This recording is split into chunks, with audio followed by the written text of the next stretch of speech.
Hello, everybody. My name is Markiplier. Maybe I should start that one over again.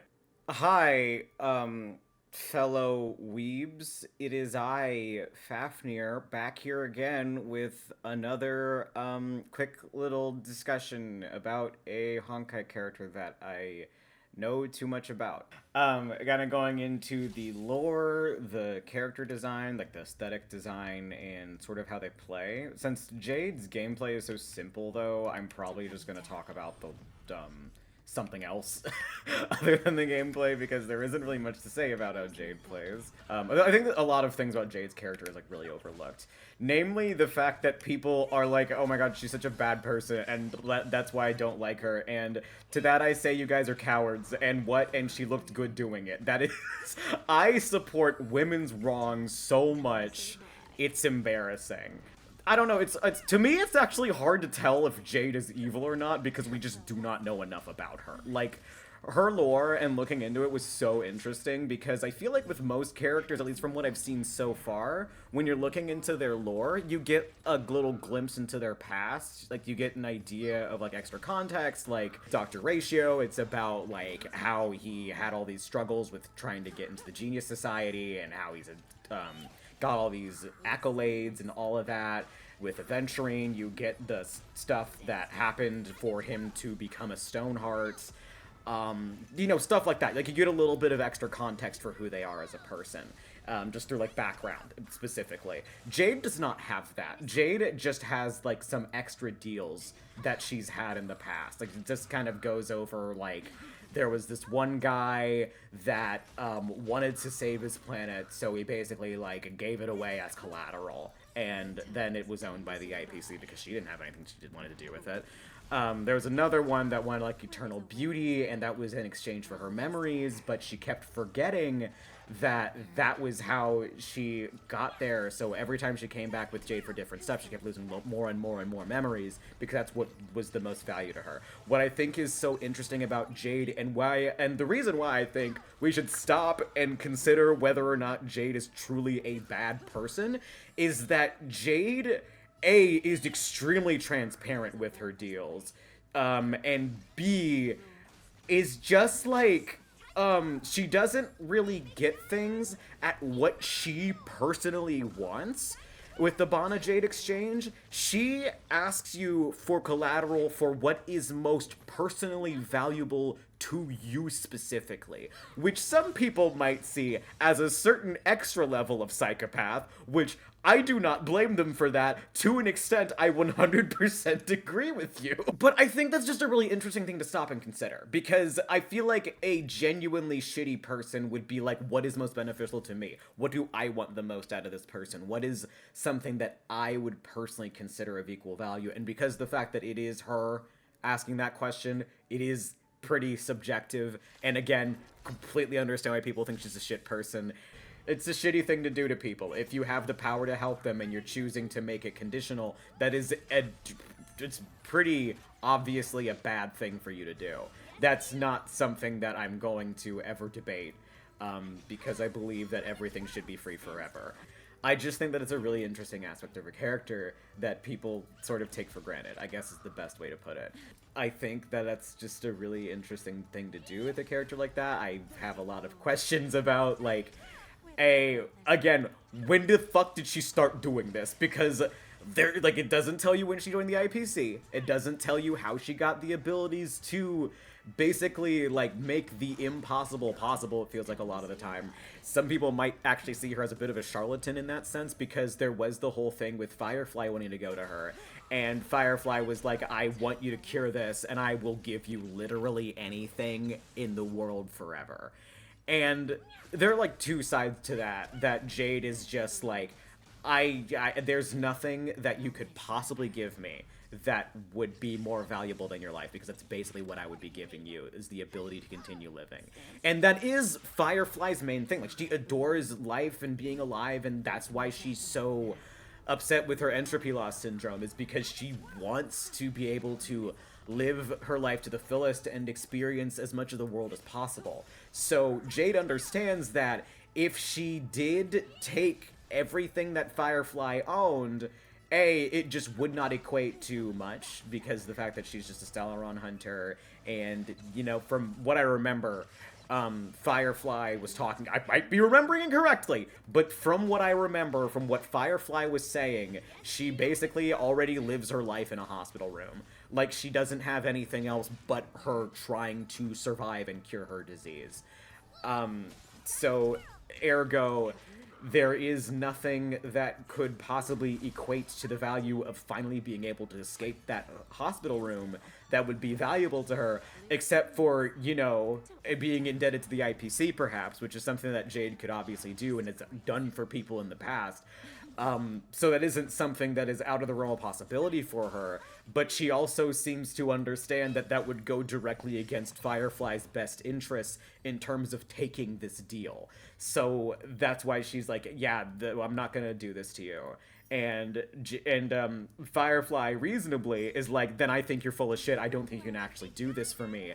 And you're just saying this and running fucking you're a fraud is basically what Firefly was saying, because she lashed out and because she was so upset that Jade wasn't willing to give her what she wanted, and was like, okay, well, if you think that I'm a liar, then you can go to all these past customers that I've had and see the reality of A, my abilities, and B, what they went through to get what they have.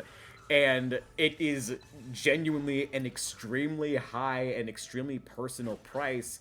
And Jade was, from my interpretation, sending a Firefly to all these people as a cautionary tale. Like, you think this is what you want, but the price is too high. Like, this is not something that would actually work for you due to the way that you want to live your life and the reason why you want this wish in the first place. So just through that, I mean, I know it's me really hard grasping onto one quest, but we haven't really known her for very long. We don't have a lot of context for who she is as a person, and I will also go ahead and, you know, address the elephant in the room, that a lot of people might consider this an act of blasphemy as a very vocal Aventurine simp. But I don't think Jade does any of this shit she does without a reason. Like, I don't even think that it is done with purely selfish purposes. I do think that she sees herself as a very mother hen type of figure, and it's not just a matter of, like, I want you to have, like, a false tie to me. I want you to accept this familial impression that I'm forcing upon you. I do not think that it is just a matter of this would personally benefit me as a person. I think it is also a matter of, like, A, it's like a little bit of a balm, and B, I am so old. At least they say that she's old. Noticeably, she does not have any wrinkles. She just has a cane and massive bahonkadonkers. And those are the only pieces of evidence that she's supposed to be an old person, and her constantly saying, I got old. Yeah, she is definitely someone who sees herself as a mother hen type figure. She thinks that she's a little bit up her own ass and thinks that she's, like, wiser due to her age. And kind of because of that, projects onto people and tries to do things the way that she thinks is the right way to do it in order for people to learn their lessons and all of that jazz. And Topaz has more direct understanding of that because of the fact that Jade sat down and specifically mentored her. But with Aventurine, it's a lot harder to tell because a lot of people are like, oh, she just sees him as an asset. Oh, she just sees him as, like, someone that can be utilized and milked for his luck. And I do believe that that was the case at first when she first met him, but I do believe that over time she has grown to see him as more of an individual. And because, like, one line that I will never forget that a lot of people might have missed, because I realized a lot of people did not play Checking Out, is one where she's just like, yeah, you might see these people as, like, these very competent, very business-minded, and very well-respected members of the IPC, but in reality, they're just a bunch of fucking dumb kids. And that said so much to me for my understanding of how she just sees people in general, but especially Topaz and Aventurine. I remember people pointing out that she calls Topaz Yelena, as she doesn't call Aventurine Kakavasha, and they see that as a sign of like, oh, she just does not respect him. She just sees him as an asset. Because that is his name now. And my reasoning for that is the fact that Yelena still exists. Topaz never lost the principles of Yelena. Topaz has never lost sight of the reason why she's proud to be a member of the IPC. Topaz has never forgotten what the IPC has done for her, and therefore Yelena is still alive and well. Aventurine, however, does not have Kakavasha anymore. He's completely abandoned the principles of the Avgens and Gaiathra Triclops, being that you must always value everything that you have, no matter how small, because he is always striving for something more. He's always striving for something bigger. And, you know, working with the IPC is a pretty direct conflict of interest. Like, his entire family and his entire people were massacred by the Catechins thanks to IPC not doing jack fucking shit. So it makes zero sense for Kakavasha to exist as a person when Kakavasha would absolutely despise the fact that the IPC did all of this. So now that I've gotten that out of the way without saying the very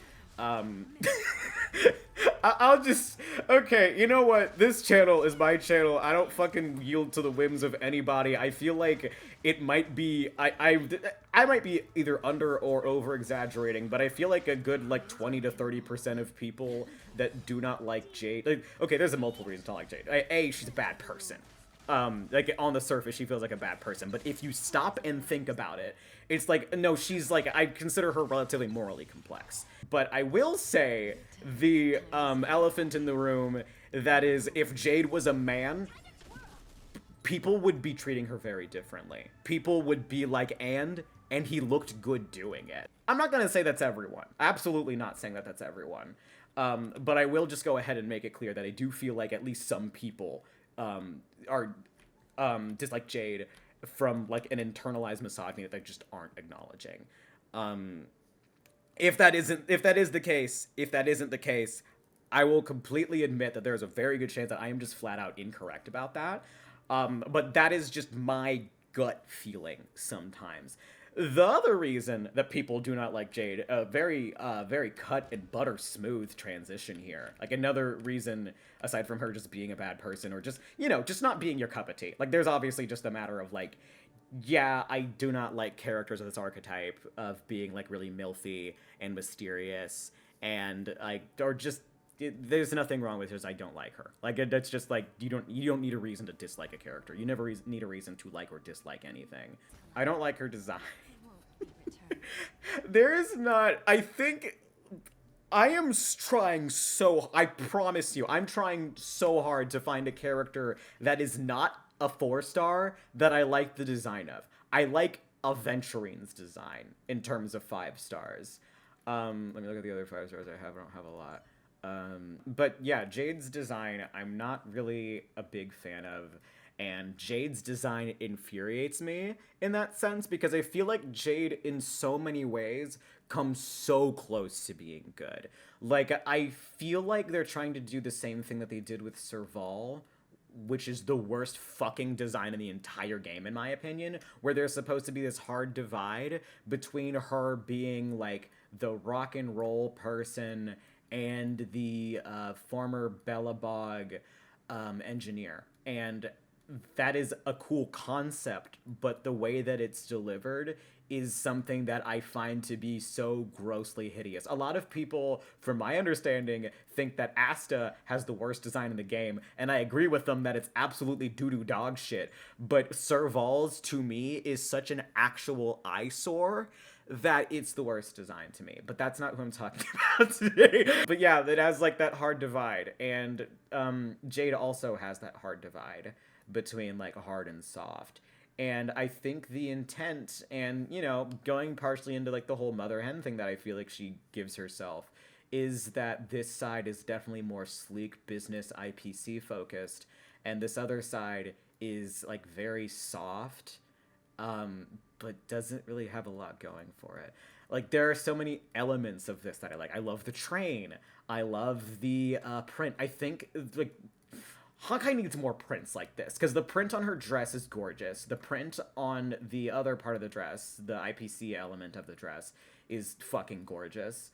And I like it when there's multiple prints going on. I'm very kitschy, which is the thing that makes me feel insane about Hoyoverse design, is that I love over design in like real life. Like I wear kitschy shit all the fucking time. Oh, God, it's just that these elements just do not marry together in a way that looks good to me. Like the asymmetrical skirt, like the idea. The thing that bothers me with this is the fact that I thought that this was supposed to be like at the top, it's like, okay, so this is the hard on the left. You can't see my mouse because Hoyoverse hates me. But like the left is supposed to be like the hard and the right is supposed to be the soft. And then that changes after it hits her waist. And that just bothers me. Like this collateral won't be returned. Shut up, Jade. I'm trying to talk about you behind your back.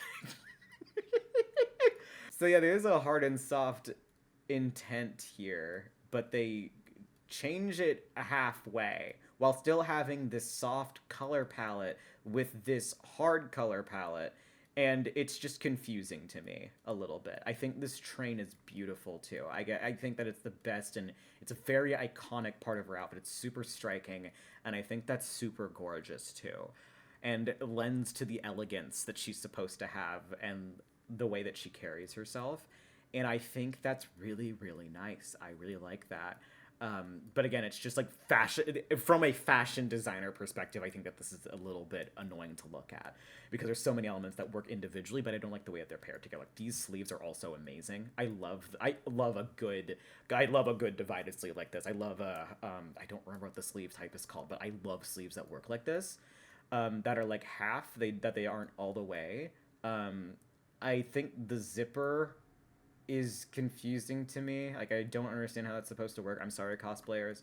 I'm right there with you. Okay, yeah. What I was going to say about her design, another reason why people don't like Jade, is her design. From what I remember seeing people say in a stream that I was watching, was that, like, yeah, they tried too hard to make her sexy. And I do think that that is the intention. And that's why I think that it's fine in this case. She's supposed to entice, in my opinion, because she has all this imagery with the snake, and like the Garden of Eden was like the thing with her splash art, and she's supposed to like that tempter to get you to take that first bite of the apple, like that first eye-opening reality of like maybe what I wanted wasn't actually what I needed kind of thing with her deals and stuff. I think I love the fact that they use the open back, 'cause I feel like that's an underrated aspect of sexy. I love the fact that I have mixed feelings with the fact that they used the short skirt. I don't feel like that was necessary, especially since she's supposed to be a matronly figure. I feel like that takes away from that, and they added the train to be like, oh shit, right, she's supposed to be matronly, and this like kind of dumpy looking right half of this dress being so casual, like I hesitate to say casual, but like, you know, softer colors, also supposed to be like accommodating, like, oh yeah, we're supposed to make her like a matronly type figure. I feel like they kind of fall flat on that. They tried too hard to make her sexy. Like they gave her the garter belt, she has her lace panties that you can see during her ultimate animation. Yeah, they're definitely, her ult is literally stepping on you. So I totally get when people say like they're trying too hard to make her sexy. I don't like that. Another thing that I have about her is that she's like definitely more dedicated to the IPC than the other IPC members we've met so far, like even more than Topaz. And the way that that's shown through her design is the fact that she has more Jades around her than Aventurine does Aventurines and Topaz does Topazes. She has like the earring here, she has the necklace here, in the back she has a jade over here too, she has the jade bangle going off on her belt, she has the jade bangle on her wrist with a bracelet. Jades are a very prevalent part of her design because she is meant to be seen in a similar, like, she is so dedicated to her position as a Stoneheart that it's impossible to look at her from pretty much any angle without being able to see at least one thing that represents herself as a Stoneheart. I didn't even realize that Jade on her hat too. Oh my god, it's so much shit everywhere. This also could lean to her seniority as an IPC member. I think that Jade has so much that you could get out of her as a character. I think she's just so interesting. Actually, you know what? That reminds me, I need to see some... Young people grow up so fast. In the blink of an eye, they reach the age where they start snatching work from the grown-ups. See? See, that's what I fucking mean! Jade sees herself as a motherly figure. There is very clear evidence to me that Jade sees Aventurine as more than just an asset. Like, especially with this whole thing with her admiring the fact that he's gotten better than her. Like, he's ascended past her and fulfilled his end of the deal. At least he is in the process of fulfilling his end of the deal. Jade's still older than him, so there's obviously, like, a long way to go, and the potential that he flops on that bet. But the fact that she is willing to admire how good he is and how fast of a learner he is, that, yes, she sees Aventurine as, like, a son to her. She is still a work in progress. But one day, she'll stop and realize the first principle of negotiating a deal is to keep pressing after a victory. That's really interesting. Oh my god. She sees Aventurine as already, like, better than her. There's nothing she can do to improve his life. So she sees Aventurine as, like, perfect. I don't need to touch him. I know he knows what he's doing.